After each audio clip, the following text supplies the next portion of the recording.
आगरा के बल्केश्वर क्षेत्र में समाज सेवा की एक खूबसूरत मिसाल देखने को मिली, जहां हेल्पिंग हैंड संस्था द्वारा जरूरतमंद बच्चों के बीच लेखन सामग्री का वितरण कर शिक्षा का संदेश दिया गया। रजवाड़ा स्थित अटावाला मंदिर परिसर में आयोजित इस कार्यक्रम में बड़ी संख्या में बच्चों और उनके अभिभावकों ने भाग लिया। कार्यक्रम में बच्चों को कॉपी, पेंसिल, इरेजर और शार्पनर जैसी आवश्यक अध्ययन सामग्री वितरित की गई। कार्यक्रम के मुख्य अतिथि पार्षद मनोज सोनी ने संस्था के इस प्रयास की सराहना करते हुए कहा कि शिक्षा ही समाज को आगे बढ़ाने का सबसे सशक्त माध्यम है। वहीं आम आदमी पार्टी के वरिष्ठ प्रदेश उपाध्यक्ष एवं अधिवक्ता अश्वनी शर्मा साई ने कहा कि जैसे रोटी, कपड़ा और मकान जीवन की मूलभूत आवश्यकताएं हैं, उसी प्रकार बच्चों के उज्जवल भविष्य के लिए शिक्षा भी अत्यंत आवश्यक है। गुरु महेश चंद्र शर्मा ने बच्चों को शिक्षा का महत्व बताते हुए कहा कि शिक्षा के बिना जीवन अंधकार में हो जाता है। संस्था की अध्यक्षा सपना कश्यप ने कहा कि बच्चों के चेहरों पर मुस्कान देखकर उन्हें बेहद खुशी मिलती है और संस्था आगे भी शिक्षा एवं समाज सेवा से जुड़े ऐसे कार्यक्रम लगातार आयोजित करती रहेगी। कार्यक्रम का आयोजन सी.पी. सिंह और लक्की दिवाकर द्वारा किया गया। गरीब और जरूरतमंद बच्चों तक शिक्षा की रोशनी पहुंचाने का ये प्रयास निश्चित रूप से समाज के लिए एक प्रेरणादायक संदेश है।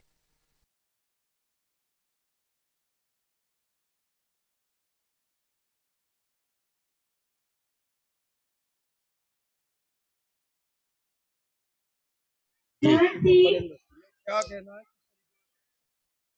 देखिए, हेल्पिंग हैंड संस्थान है, जो इनके संस्थापक हैं, सपना मैडम हैं और भी हमारे साथी भाई हैं, सीपी सिंह बड़े भाई साहब पत्रकार हैं, लक्की दिवाकर जी हैं और वकील साहब हैं मेरे आजू-बाजू में दोनों बड़े भाई।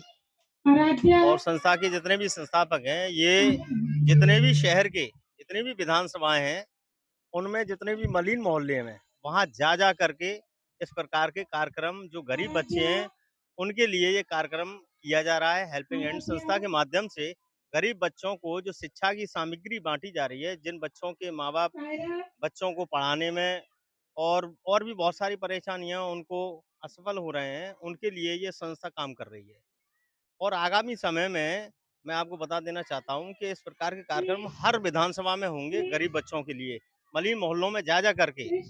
ये तीसरा-चौथा कार्यक्रम है, जहाँ मैं भी उपस्थित रहा हूँ और आगामी समय में इस प्रकार के जो कार्यक्रम हैं, बड़े रूप लेकर के माननीय मुख्यमंत्री तक, लखनऊ तक इस प्रकार की जो आवाज़ को वहाँ तक पहुँचाया जाएगा और गरीब बच्चों के लिए वहाँ के अध्यक्ष सपना कश्यप हेल्पिंग हैंड संस्था से मैं शिक्षा और महिलाओं को आत्मनिर्भर और अपने हेल्थ से जुड़े जो इश्यूज हैं, जो बुजुर्ग हॉस्पिटल्स तक नहीं जा पाते, उनके लिए मेडिसिन वगैरह की व्यवस्था कराना, ये कार्य मैं कर रही हूँ। और जैसे कि प्लांटेशंस, हम लोग एनवायरनमेंट बहुत कम होता जा रहा है, हमारे प्लांट्स कम होते जा रहे हैं, बड़े-बड़े बिल्डिंग्स बनते जा रहे हैं।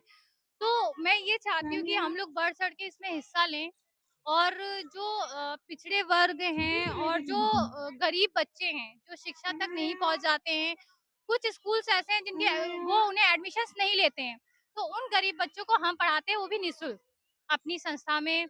और अलग-अलग जगह हम लोग कैंप लगाते हैं, वहाँ पे जाके हम इन बच्चों को पढ़ाते हैं और उनके पास इतने पैसे नहीं होते कि वो कॉपी तक खरीद लें, तो हम अपनी संस्था की तरफ से उन्हें कॉपियाँ भी प्रोवाइड करवाते हैं, जिससे वो पढ़ लिख के अपने देश का कल का भविष्य बन सकें। एक बात और है कि तो पेंशन को लेकर के लोगों की बहुत समस्या रहती है। वृद्धावस्था में जब आदमी आता है, हुँ। उस समय पर उसको बड़ी दिक्कत रहती है, पेंशन उसको अवेलेबल नहीं हो पाती। हाँ, इसके लिए भी है, मेरी विकास भवन में एक फ्रेंड है रितु, उनके द्वारा जिनकी भी पेंशन की समस्याएँ आ रही हैं, तो उनके कागज़ कलेक्ट करके मैं विकास भवन लेकर जाती हूँ और मैं प्रयास करती हूँ कि जो उनकी समस्याएँ वो दूर की जाएँ।